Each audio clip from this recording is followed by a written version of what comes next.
Hey, Pastor Josh here. We are reading Acts chapter 16, verses 16 through 24, and God answers prayers. In fact, He answers our prayers even as we are on our way to prayer, as we're preparing to pray. And what we must do is we must be about keeping our eyes open for the Lord's answers to prayers. If you remember, the Apostle Paul is now in the city of Philippi. There is no official synagogue, so the place that the Jews of the area would gather together to worship is the riverbed. And there at the river is where they met Lydia, and Lydia got saved. But if you remember, as he is coming to Philippi, he is looking for this Macedonian man. He had a vision of a Macedonian man calling out to him to say, "Come here and help us." And up to this point, Paul has only seen conversions among the women. And yet again in our story, we're going to see the conversion, or at least the freedom of a lady. But as they are on their way to prayer, God actually begins to answer their prayer of people coming to know Jesus, of people getting saved. So let's jump into our reading, verse 16. As we were going to the place of prayer, I want to point out that Luke has now joined them, and so Luke is with them in Philippi. So as they were going to the place of prayer, no doubt praying to the great God of the universe to save people, it says, we were met by a slave girl who had a spirit of divination. So she was possessed by a demon, and this demon was able to foretell the future.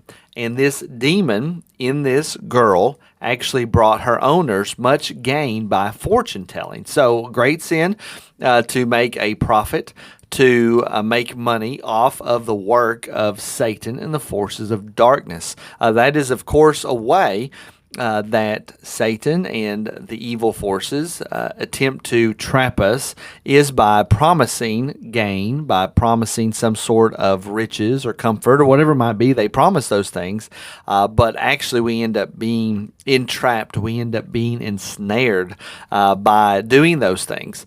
And so this spirit of divination, this demon, has this lady trapped and even has these owners trapped as well, even though they don't quite realize that. They think this is just a money-making situation. So this girl followed Paul and us all around the city of Philippi, crying out, "These men are servants of the Most High God, who proclaim to you the way of salvation." They want people to be saved. Remember, this is probably on their heart as they're going to the place of prayer, to see people saved, and they're proclaiming everybody Jesus is the way of salvation. Apparently, nobody really has turned to the Lord besides a few women that were gathered there at the river.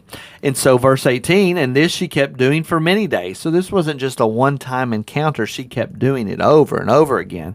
But Paul, having become greatly annoyed, we've seen Paul become annoyed several times within the last few chapters. We've seen him become annoyed with the teachers that came to Antioch saying that people had to be circumcised in order to be saved. He became annoyed with John Mark and Barnabas when Barnabas wanted to take John Mark back on the second missionary journey. And here again we see him becoming greatly annoyed at this demon-possessed lady that is almost going behind them, giving in a mocking sense and even giving them bad press of saying, hey, these are the people who proclaim to you the way of salvation. So he turned and said to the spirit, I command you in the name of Jesus Christ to come out of her. And it came out that very hour. This is a attitude we need to adopt, something we need to adjust our thinking in, is that freedom from any sort of demonic world, from the demonic world, from any sin that we have ourselves entrapped in. The way to be freed from those is only through the name of Jesus. It's only through the person of Jesus. He is the only way, the only person that is able to free us from the clutches of the dark and evil forces. Verse 19, but when her owners saw that their hope of gain that their hope of gain, that their hope of gain was gone. They seized Paul and Silas and dragged them into the marketplace. Of course, they are very upset. The way they were making money, they're no longer to do that anymore.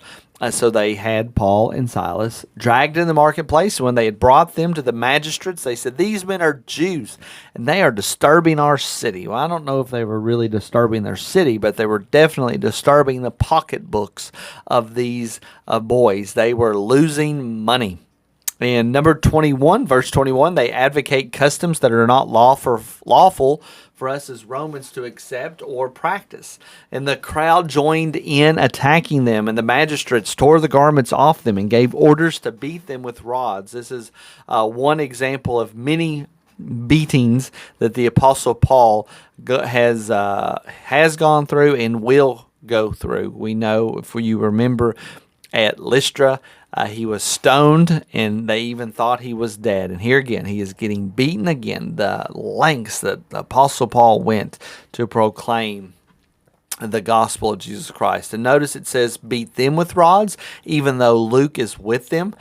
He didn't get beaten, and he didn't get thrown in prison. It was Paul and Silas. Verse 23, and when they had inflicted many blows upon them, they threw them into prison, ordering the jailer to keep them safe. Now, I have the jailer here.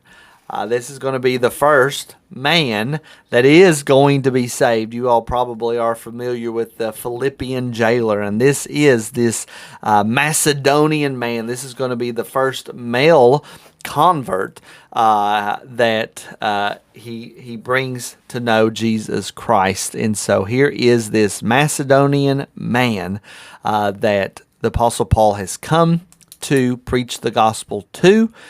So he's ordering the jailer to keep them safely. Having received this order, he put them into the inner prison and fastened their feet in the stocks. And it is interesting that the way that God is orchestrating the situation of Paul and Silas, he is putting them in a situation where they are able to share the gospel with this Philippian jailer, with this Macedonian man. This is the answer to their prayers. It don't feel like it, does it?